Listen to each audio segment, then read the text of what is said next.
Hey, what's going on, everybody? It's Coach Ben, and here we have a video of Rowan, and we're going to break down his shot, and hopefully you guys can learn through this video of improvements you could make in your own shot. Here's an example of how his shot looked at the beginning. The first thing that you'll notice is his left hand is off of the ball, which in a way is a good thing because now you don't have the left hand shooting the ball. For a lot of young kids, when they start playing the game, this was definitely the case for me, is younger kids require more power for the ball to actually get to the rim.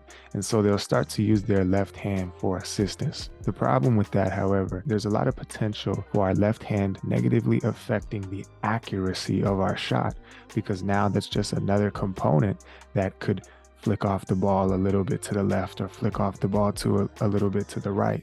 And now all of a sudden it's changing where the ball is going. So if we can get to the point where it's just our right hand that's shooting the ball, now we're going to be able to develop deeper into the art of shooting by just keeping it on our right hand and only having these fingers be responsible for where the ball goes. However, if you notice, the circle that I put on Rowan's left hand is a red circle, indicating that that's not quite what we want, despite the good things I said about the left hand not being involved. The problem is that the left hand came off the ball too early. But this is something that we may want to look to adjust, because you then have more ability to control the ball as it's coming up. You ensure that the ball stays in your pocket and stays on those fingers where you want it to, so that you can have a nice release right at the very top of your shooting position. Now, the green circle is indicating that it's coming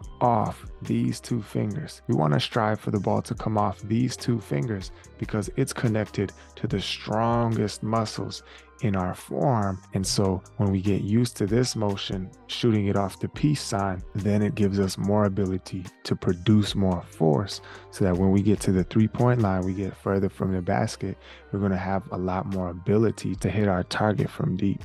You can see that Rowan's fingers have flicked, but his wrist didn't really flick. It's still kind of pointing straight like that, whereas we would want it to flick and maximize all of the force we could get out of our wrist. And also, if you notice, the angle of his arm is coming more in front rather than being up here by his head, so that we can get that optimal arc. And lastly, we see here the follow through. So there's two pieces within this arm that we can break down and dissect. The first one is that the elbow is still bent, but we want to lock it out so we can maximize the power that our shot produces. Additionally, the fingers are pointing this way when they should be pointing to the basket. So here we're working on some stuff. Right here, he gets the angle of the arm right. It's nice and high above his head. The elbow is at or above the eyebrow. So that's going to produce a nice amount of arc. However, notice here, his wrist is still straight. We want it to flick forwards so we can produce the force necessary to get that ball to the basket.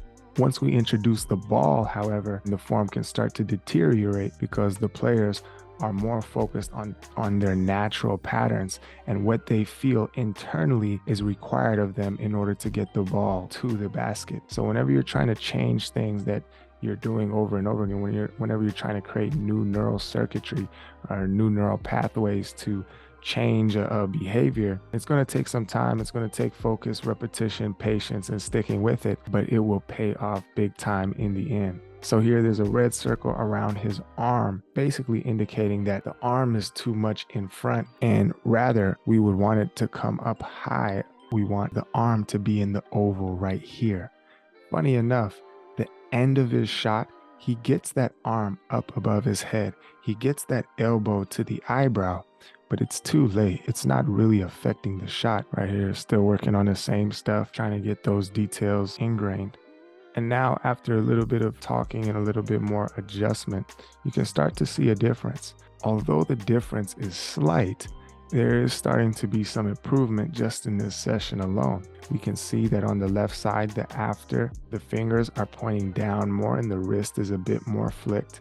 And also you can see that the arm is along that line, meaning that it's starting to come up closer towards the forehead, whereas the before picture, it was a lot lower. So the arc of the ball would be much less. And we make the shot right here, but That's not essentially what we're chasing during training. During training, we're focused on working on form because the makes will come just like that. This is Rowan shooting later in summer camp, and it looks a lot better. Those fingers are down. There's always things to work on, but the progress is there slowly but surely. It will keep refining and optimizing, and we'll start making a lot more shots.